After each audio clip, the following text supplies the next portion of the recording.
It's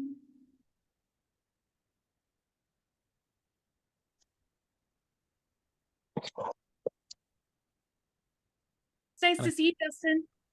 Nice to see you too. It's kind of quiet Hey, in this room. Justin, what's happening? What's up, Tom Daves? Dream team. Tom Daves, your Memorial Day video was probably my favorite, maybe of all time. I put it up there with like a Mr. Beast video. Like that was so good. Oh man, I wish I could take all the credit. I've got a workout trainer that's kind of is my choreographer, I guess.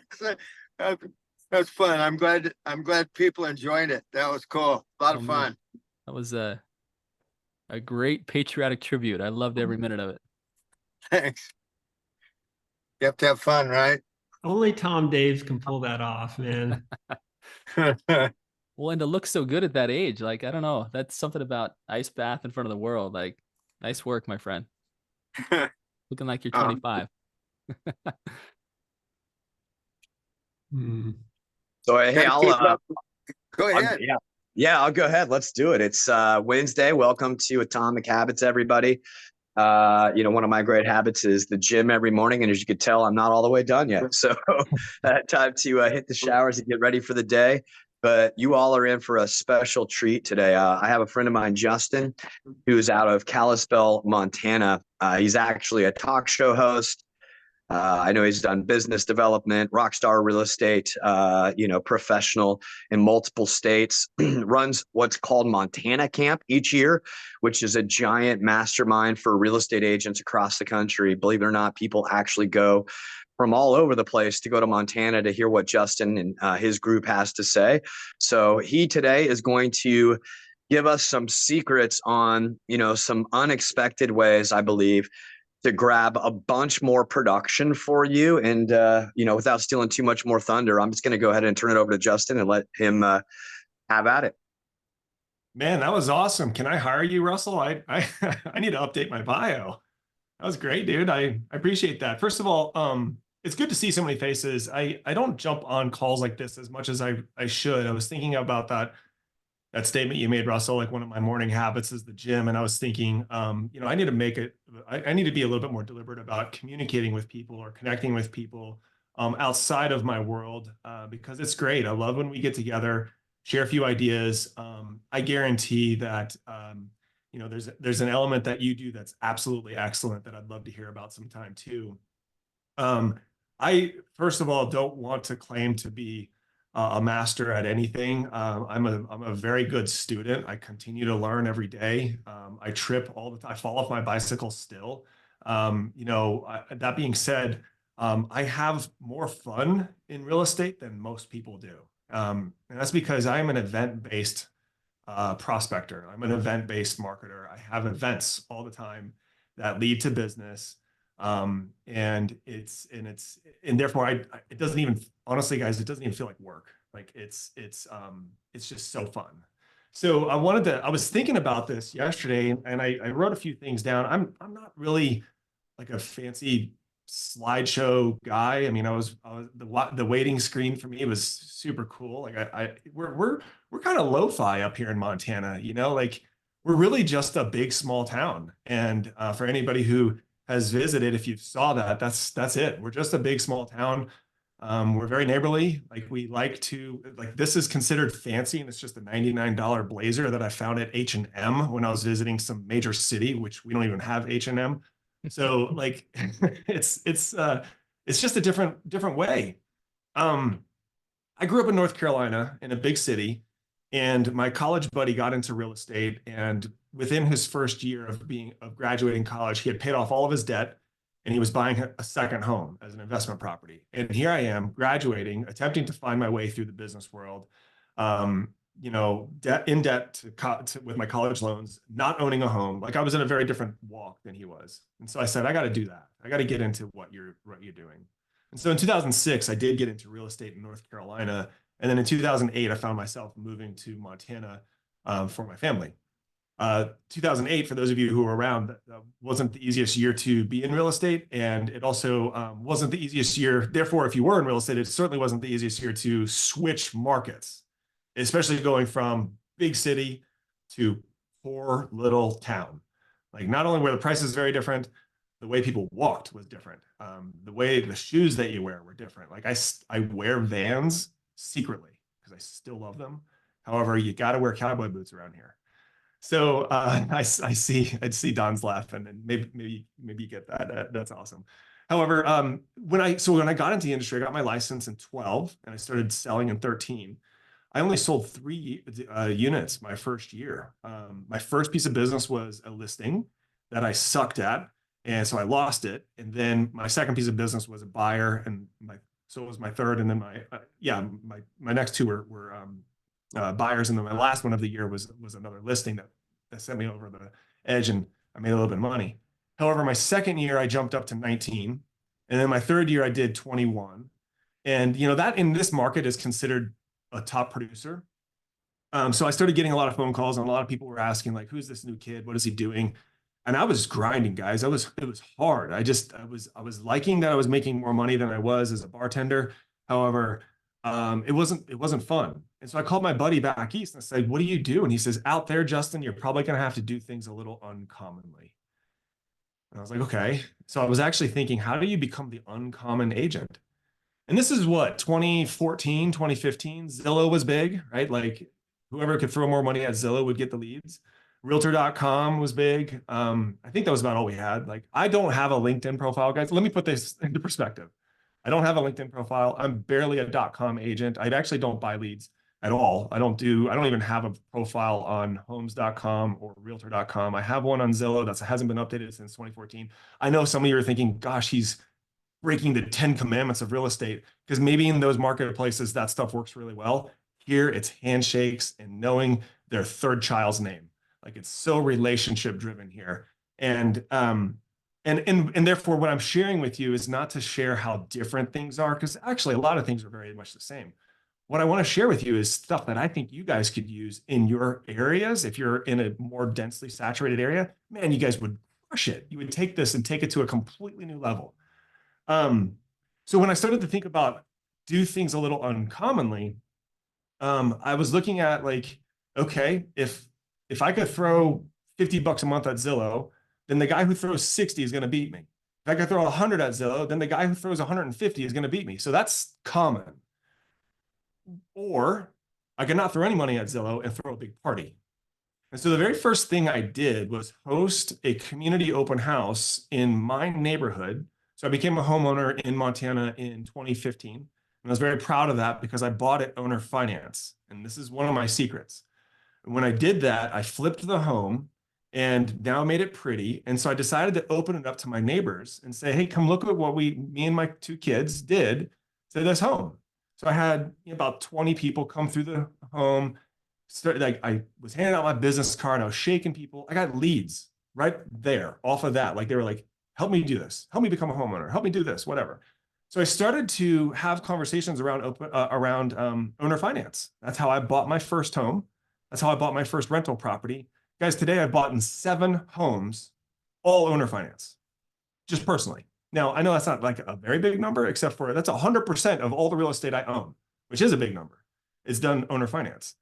So I sort of consider myself in my area, the owner finance master, which is what led to a talk show. I'll get to that later. And today I wrote an offer yesterday for some buyers, an owner finance contract. It's very strong. I think we're going to get it accepted. And that would be my 67th owner finance contract in my marketplace. That's not my own, right? And then there's 11 more that I've written outside of the state in 2 other states on behalf of other agents for those people. And so I'm going to get to what that sounds like in a little bit. However, the point was I had to do things a little differently to be known a little uncommonly. So it was around my 5th year in the business. I'm now a homeowner. I had a couple of rental properties and I was brokering these owner finance contracts that I started to hold owner finance workshops. And so I partnered up with a title company that had long-term escrow, and we would do quarterly events, workshops, if you will, around owner finance and how and why you should do it. That was simply all it was called, owner finance, how and why you should do it. And interestingly enough, I did put this as an event on Facebook. However, I got more traction in the local newspaper. Weird. I know, weird. It's just how we roll up here. So I think the takeaway there would be know what your audience reads or taps into. And I said, I don't have LinkedIn in your marketplaces. Maybe LinkedIn is worth it. And that's great. I'm just going where it works in my place. And believe it or not, it's the local newspaper. Still, I know, weird. I get it. One day we'll step up into the .com stuff. However, that was what took my business in that fourth and fifth year to phenomenal levels. And I started to think, wow, if I bring people together, if with an intention to share ideas and to do, as the phrase goes, come from contribution, like, hey, this is how I did it, and this is what I'd like to share with you, then people are going to listen. They're going to remember me. And I still get calls from those events. Like, hey, are you still teaching owner finance? Yeah, every day I teach owner finance. So we do that. Today, my wife and I are in business together. We actually started an independent brokerage. So we have an independent company here in the area, and we hold a workshop. We hold a community-focused workshop 10 out of 12 months. The only months we elect to not do that would be May and December. And really, because historically I've not been successful to ever get anybody in Montana to do anything in May or December. December, that we'd rather go skiing, and you've got the holidays and stuff like that. And in May, Memorial Day weekend is probably the biggest holiday recreationally in Montana. Like, we wait 13 months for our 3 days of summer, so we're going to do it. So a little bit of an exaggeration. And by the way, how does this go, Russ? You guys have questions so far? I am much more of a conversationalist, not a like, I don't want to just hog No, on I the think air. I think you've piqued the interest, so they're ready for the magic. Yeah, I have one question, which would be, what are you typically seeing as a interest rate that the owners are willing to do in this environment? We typically start the conversation with, what's the rate today? Let's come down a point, right? So the one we wrote yesterday is 6.5%. The magic that we have is it's a 3-year note, a 3-year term, 36 months, nothing more. And I provide my own personal assurance on that with the seller. So the contract that I have with my seller, first of all, I charge 4.5% commission. And then I say, look, I'm in business with you for 36 months. I will assure these people will buy this home, or I will buy it. And if you don't want me to buy it, we'll go back to the market. So I'm in business with a seller for 36 months, 3 years, 4.5% interest payable on close, so when the occupants take possession, and they're at 6.5%, or usually it's rate -1. They hold it for 3 years. And then after 3 years, I work with those buyers to get them qualified to buy the home. So now I have two people who are raving fans, the seller and the buyer. So, So are you structuring that as an interest-only deal, or is there amortization typically? Or oh yeah, sorry, ammed for 30 years, balloon in 3, right? So amortized 30 years, balloon in 3. That's what piques their interest. Most of the people that I have a conversation with, and the one that we yesterday, it was a FISBO, and I just said, look, would you owner finance? Oh, heck no, I won't do that. Let me ask you, if you don't mind, can I ask why? Well, I attempted that years ago, and they couldn't do it. They couldn't do it. If you don't mind me asking, how long did you do that? Well, gosh, I think they were my tenant for like 6 years. Well, that's the problem. Don, that's the problem. Why don't we shorten that? What if I could show you a plan of success? And here's my book. Here's the testimonials from these past people. I've helped 67 people to date in this marketplace become homeowners. And that also means I've helped 67 sellers net more money. You know why the banks like the interest rates? Because they're making a lot of money. I'd like for you to make that money too. Oftentimes I'm showing him how, if they're on the market for $400,000 at 6.5% interest for 3 years, they're putting $140,000 more in their pocket than if they were to list it today. Now, it doesn't always work. Some of them need to sell and get all that capital and move on, and I get that. That's fine. However, that's where my focus is. Every day I wake up. Okay, so I think when I saw that email come through, one of the, I think, working titles for our conversation today was how to run an ideal business, which I loved for 2 reasons. One, that's the name of our company. And 2, it makes me think of fun. Like, it's ideal to have fun. So when I wake up in the morning, my first thought is who am I going to help today? It's not so much like, oh gosh, how many phone calls do I need to make, and where am I going to lead generate, and so on and so on and so on. What is the typical down payment? Sorry, Don. Yeah, I kind of cut you off there. 5 to 10%, sometimes 20. However, we are negotiating 5% on this one. 5 to 10. It's the 3 year that's the magic note, and then it's also the assurance that I'm giving them. Like, first of all, look, you're going to save on commission. If you were to list traditionally with me right now, I'm going to, ask for 5 to 6% commission so that I can offer it to the other side as well. However, I have this couple. They're very well interested in this property. They can work. I've been working with them for 6 or 7 months, getting them vetted to make this purchase. They're already talking to a lender. It's just for these reasons they can't make it happen today. However, I can assure you that inside of 36 months, they can buy you out. You can move on to greener pastures. And if they can't, I will. So it's that simple. And that's why we can kind of come down on the down payment a little bit. A lot of them like to say, well, I want 20 or 30 or even 50% down. And I say, no one's going to give you that. Like, if they had 50% down, they'd go to the bank. Do you wrap the existing mortgage or deal with homes owned outright? Both. Okay. So we don't do wraps because those are frowned upon. What I'll do is a lease with purchase, right? So if there is an existing mortgage, which oftentimes there is, we negotiate a lease with purchase agreement. That's a legit form in Montana. It is a little bit more risky on the buyer part. However, when you're dealing with 36 months and you're securing it in a title company, so therefore there is an open file for 3 years, you've got a paper trail of ownership interest. In the lease with purchase agreement, we do have a conversation around homeowners insurance and taxes, and we negotiate that. It's oftentimes the seller will continue to pay and the buyer will reimburse. We use long-term escrow so that they can build a payment history and then easily walk into any bank, typically a credit union, and just get a loan. It's pretty awesome. The best part of that is the 36th month when they can finally say, wow, we did it. And they're absorbing a ton of equity. And the seller gets to walk away saying, wow, 3 years ago, I could have sold it for $450, except for, man, they put $150 more in my pocket and I got bought out. So it's a win-win-win. That was how I sold my first home. So I bought my first home owner finance and then I sold it for owner finance to the tenant in the house. And that's when the magic went off. I was like, whoa, I could do this. So anyways, I love these questions because this is where my one thing is. I love to help people with creative financing or creative purchasing and owner finance. So therefore, my whole book of business, like I said, my wife and I are licensed. We've helped hundreds, if not over 1,000 people in our marketplace with real estate purchases and sales. And that book obviously serves us because we're very deliberate about staying on top of our people and communicating with them and calling. We call a person every day. We call a past client every day. And I include that my owner finance people. When I broker that deal, I call, they're in that rotation too. So we have probably about 40% of our business is off market because it's all owner finance. Go ahead, Don. What is the language for you backing, like, let's say that the buyer, for whatever reason, can't perform in that 36 months. What's the language that you have around you then taking the deal out? Yeah, good question. And I love the question because they asked that question too. And I start the conversation with this. I'm going to write you 2 offers.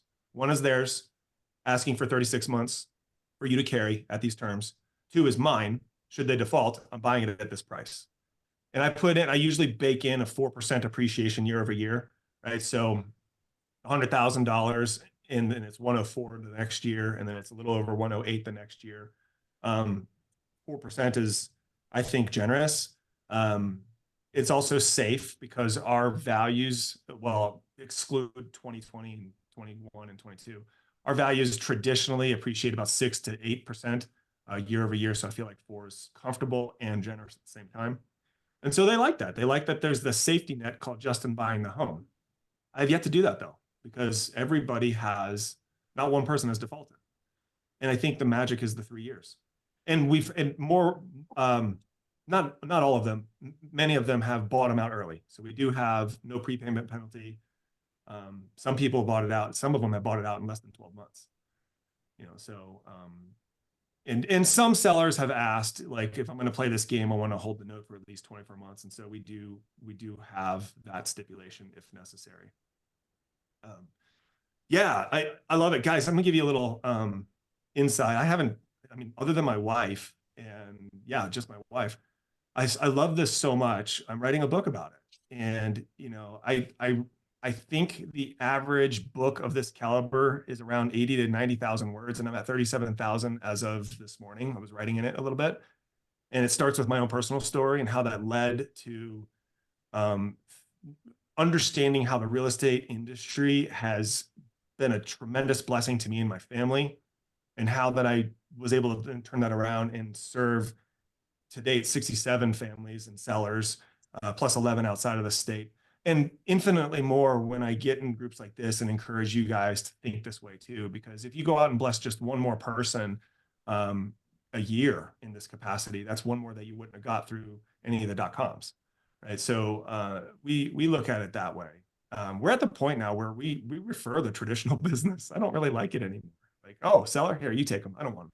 You know, I'm bragging, I'm exaggerating just a little bit, because if they're inside of our sphere, I'll take it. But however, if it's a lead, it kind of goes to one of my agents. I'd rather go fish for the person who needs a little bit of salvation. And by the way, I don't know what your markets are like. Our market took off. Obviously, a lot of us did. However, I believe Montana was leading the nation in net migration with regards to how many people came to the state versus how many people left. I think we were like number 3 in net migration. And so we've seen a tremendous amount of people come to our state, which put a lot of downward pressure on how home prices, and then puts a lot of pressure on the local market, right? So what a lot of people like to call affordable housing, or the workforce housing gap, if you will. Ours is pretty hard. And so owner finance is a very, very great tool to alleviate that pressure, and at the same time, still get your seller some really good money. Hey, Justin, who's your ideal buyer client, and who's your ideal seller client, and how have you been prospecting for the two? Who's my ideal buyer client? So, I run an ad on rotation in our paper, which simply just says, like, I've helped a lot of people buy the home that they're renting. Call me today for a free consultation. And so my phone will ring a couple times a week on that. The person who on the other end of the phone is most ideal to me if they are adequately employed or even self-employed. If they've got some money in the bank. I don't care about FICO scores, because you can fix any FICO inside of 3 years. I don't even ask, I ask them what they think it is. However, you're welcome, Stephanie. Thank you for listening. I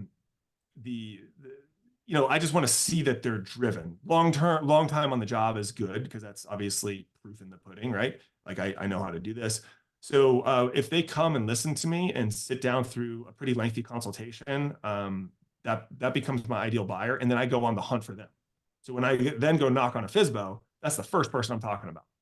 Right? So I'll just ask them, like, look, I call on the FSBO. So the ideal seller is a FSBO, right? So the ideal seller is, and what's a FSBO? Somebody who doesn't know.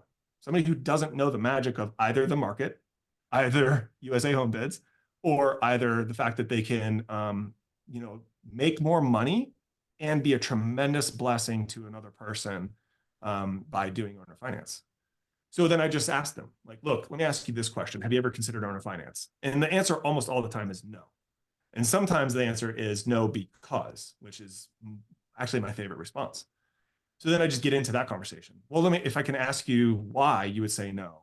Well, what if I were to share with you that I've done this over 67 times in our county alone with people very much like yourself and families across the street, bridging the gap between two of them, and you didn't have to leave any money on the table. It is very ideal for a self-employed buyer. And that's typically the people that I get.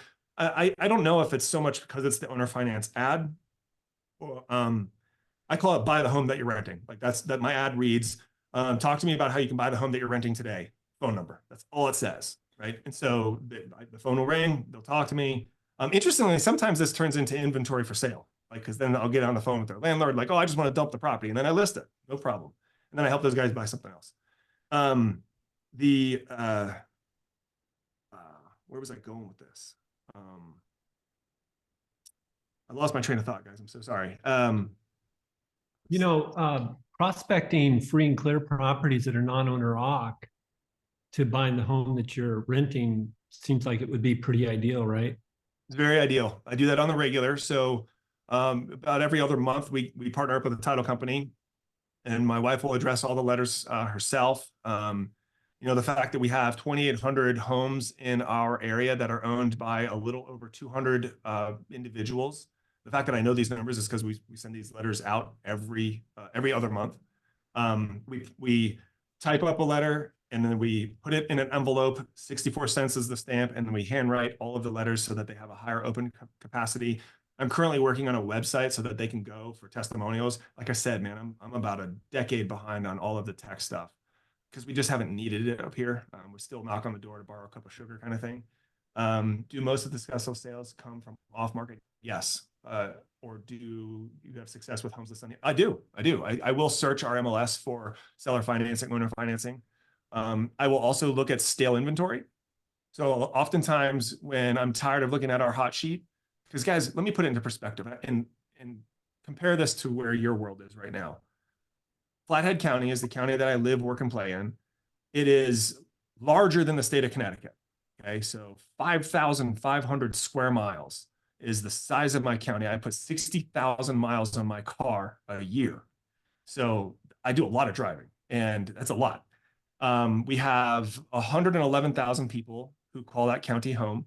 We have 1,300 agents in our association. So I don't know how that compares to your world. However, that does translate to around, on average, 2,200 residential real estate transactions a year in our county. So you're not talking about big numbers. You know, to be a top producer in our area, you're doing 50 units a year, and it's you in like 3, right? So so it's like a cliff, you know, from 50 to 20 to 5. Now, granted, our average sale price is conducive to where 5 units a year is a good living. So that's our market. So like I said, if I want to do the .com race, I'm going to be spending a lot of money to then split it and then to maybe get it or not. You know, I don't know. I'd rather not spend the money. I'd rather lick a stamp, and you don't even have to do that anymore. It's just stamps.com. And then just connect with them on an organic level. And I think the next part of my business is to create a funnel through a website that just takes people into learn more and then get qualified right there on the website and then filter it down. And I do connect them with a lender immediately. And I do have some of the people that I work with the most are the ones that get outside the box a little bit. And they're also not afraid to wait for a paycheck, right? So the lenders that are like, I want to close this in 30 because I got to go pay for my kids' college, I'm not talking to them. You know, the lender that doesn't mind dancing with somebody for 3 years and even providing some financial counsel is the people that I do business with. Yeah, Patrick, though, yes, I do search the MLS. I do. But my favorite feature on Zillow is for sale by owner. Right? I go to Zillow, go to for sale by owner, and I call them. And actually, I'll call them. 40% of them will answer. Half of those will hang up on me. So I might have 2 phone calls a week because of calling FSBOs on Zillow. However, all of them get a letter. All of them get a letter, and that's the better way to go. It's almost even not worth calling. I just send them a letter. And that's why I like the idea of the website, because I can send them a letter and they can validate it online. And here's some video testimonials from these people that I've helped. Great model. We appreciate you sharing. You bet, Justin. Man, I love it. This isn't genius. This isn't like, I'm not doing anything that none of you can't do 10 times better. Like, it's just, it was born organically in my world, and it showed up in my world. I was going through a terrible divorce right after.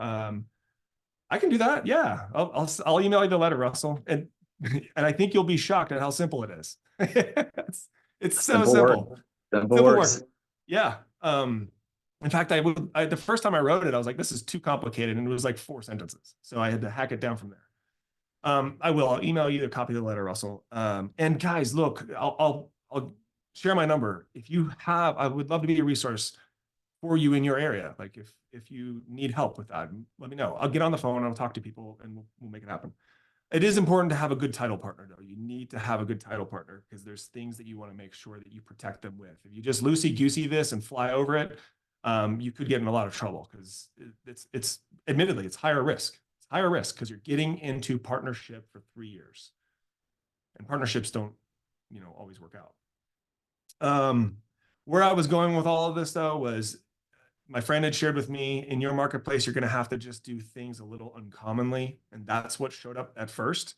And then when I started doing first-time home buyer seminars and homeowner workshop seminars, and then obviously how to buy the house that you're renting seminars, I started to do these things, 3 or 4 or 5 times a year. And now it's time blocked on our calendar. Every year, it's part of our business planning, 10 events a year. So once a month, except for May and December, because I like to have fun too. We calendar out our public facing seminars around homeownership. So the last one we did, or the one we did last year, the last one of last year, sorry, was in November. And that's when everybody gets their second property tax bill in Montana. And we had gone through a pretty dramatic property tax reassessment. So guess what I hosted? Understanding your property taxes. Come to the Hilton Garden Inn. 60 people showed. 60 people showed. 42 people are now in my database because of that meeting, and 2 of them went under contract. All I had to do was rent the room for an hour. And all I did then, what's that? Do you have affiliates help sponsor it, provide food? You just put the bill yourself? In fact, the first thing I say to people is like, look, I'm not here to feed you any food. I'm here to feed you knowledge. So rather than buying this spread of food that half of you aren't going to eat anyways, and then I get to take home to my kids, which is probably not a bad idea because they're teenagers and they're monsters. I'd love to just get right to the point. You got this bill? I don't like it either. Let's talk about it. So then the county commissioner, one of the county commissioners is there. I did get a House district representative who obviously wanted to FaceTime because he's up for re-election. He was there. And then I also got a property tax assessor there. And then there was me.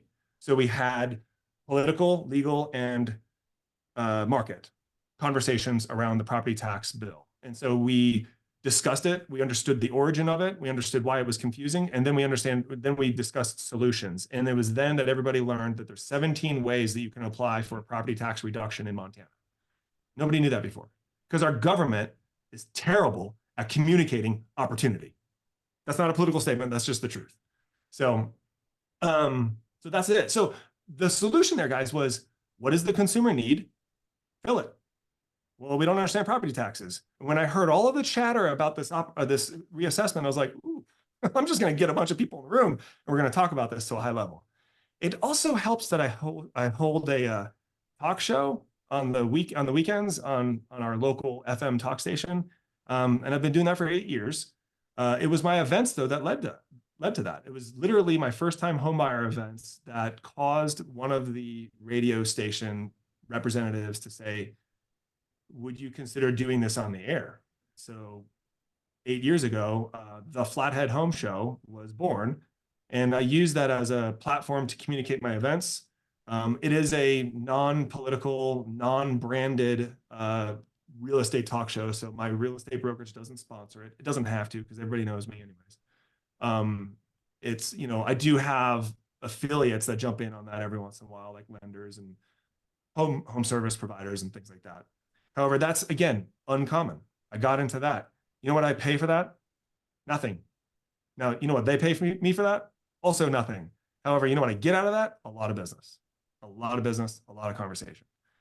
So if you do a podcast and you find that you're talented in that, go talk to your local radio and use the podcast as your pitch platform. Like, hey, look, I've got all these followers and these people like it. Radio, believe it or not, and I don't want to downplay podcasts because I think they're cool too. Radio is more powerful.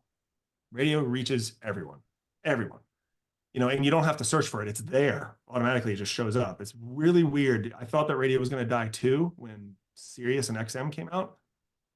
Just got more powerful. So I get a lot of business that way. If you're in a rural area, that's going to be a gold mine. And all you got to do is talk about what is relevant in real estate. So the upcoming developments, obviously property taxes are huge.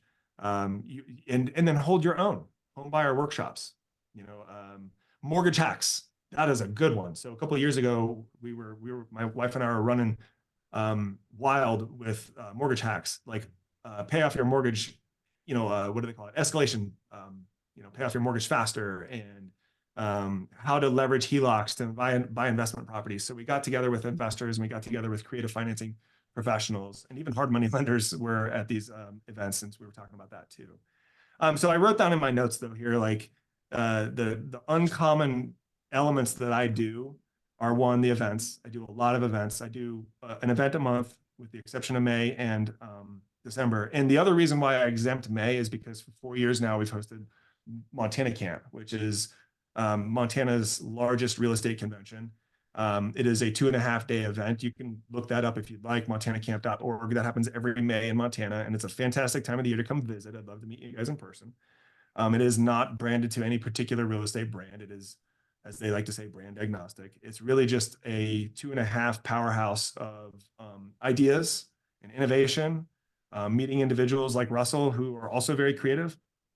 So Montana Camp was born because I found that I have this thing for making events, and I was like, well, how do I make it bigger? And how do I make it bigger? So now we have the state's largest real estate conference. That leads to a tremendous amount of referral business for us. And then I wrote hack number 2 is literally consistent communication. And that's the radio, because I'm heard every week on the radio. And I wrote in my notes here, like, look, everyone's doing a podcast, and that's not a statement against their value. I'm a believer as well. However, it is something that you're going to have to work harder to stand out from. Whereas all you got to do is get on FM radio and start talking to people, and you're going to already stand out. And you are the local professional. Who better to talk about the real estate market on the air than the local professional? And then the last one, check this out. This might be a cool hack. This worked really well for me. Past closing follow-up like a boss. So check this out. In 2020, what I did here is I went through my sales from 2020 and earlier. And if your MLS allows you to go to your sales and then sort them chronologically, then you're probably ahead of the rest of us. So do that. Go to around 2020 or maybe 2021. For the sides that you were the seller agent on, check to see if the buyer agent is still in business. So for our MLS, all I got to do is click on their name, and if nothing shows up, then I know that they're done, right? They moved out of the market or they left. Then at that point, and I wrote, and there's a strong chance that they're not. So in 2022, I did this in 2020, and probably half the people were out of business already. So, and I said, I looked through this, it was right at 50%. Send them a CMA. You have the address, you sold the house, you're very familiar with it, you already sold it. You're the best person to do it again. Send them a CMA. And I wrote in my letter, as a business practice, my team reviews all of our transactions on an annual basis. Oftentimes we use past transactions to train our new agents. Recently, your home was a subject of a training exercise, and we'd like to extend our gratitude for, first, the business, and secondly, the opportunity to have a case study for our new agents. These were our findings. Mic drop. Phone rings. Is this legit? Yes. Oh, and the reason why I'm sending this to you is because I attempted to call the agent that helped you. Couldn't find them. Or I'll say something like, they must have moved out of the market because they're not active in our MLS anymore. Grab. Gold mine. So that was a lot of business that my wife and I grabbed simply by going to that banner year, 2020, 2021, looking at the co-op agent, seeing if they're out of business. About 50% of them were out of business or out of market, and just sent them a CMA with a cover letter. And we position it as, and this is actually legit because I do use my past sales to train my new agents. And I'll say my team, as a business practice, my team reviews our transactions on an annual basis. Oftentimes we use past transactions to train our new agents. Recently, your home was a subject of a training exercise. And we'd like to extend our gratitude for, first, the business, and secondly, the opportunity to have a case study for our new agents. Here were our findings. Yes, you can, Don. You can do the same strategy in a geofarm. What they love about that is a number of things. You're training new agents, right? That's the mission. I pulled up this listing. I pulled up this past sale, trained new talent with it. Oh, and then I'm sharing with you the results. This is what we found. I'm not married to these results. It's just what we trained our agents to. Chances are, though, the results are really nice. And they looked at it and like, wow, is my house really worth this much? And now you're the agent, top of mind. What's that, Don? In a geofarm, I think when you're doing that, if you do it in conjunction like you do, you chose 2020, but if you choose their anniversary date, yeah, I think that, and then you've verified that their agent's no longer available. Wow. You could probably take over that neighborhood. Well, we don't lead with that statement because, when my wife and I were workshopping this idea, one of the things that we pride ourselves on is the words that we use. We believe that words are a habitual understanding of someone's personality. Oftentimes we get into habit with our words, and we allow them to sometimes lead in a misleading way. And so my wife and I audit our vocabulary often. And we'll even audit, like we'll be talking at dinner. It'd be like a date night. And we're like, did you really mean that word?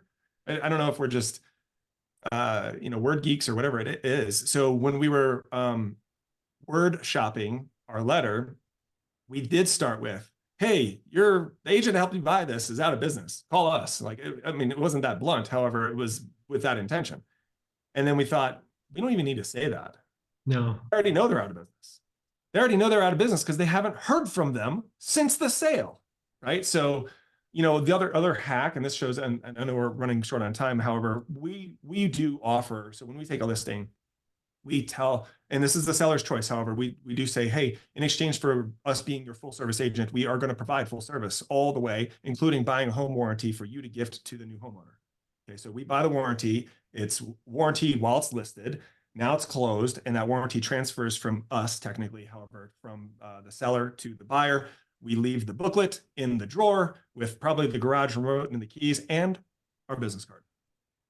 How many times I've gotten called simply because they're going through their junk drawer and they're like, oh my gosh, here's the realtor, right? Like, hey, I got your card. It was in my drawer. It's been there for 4 years.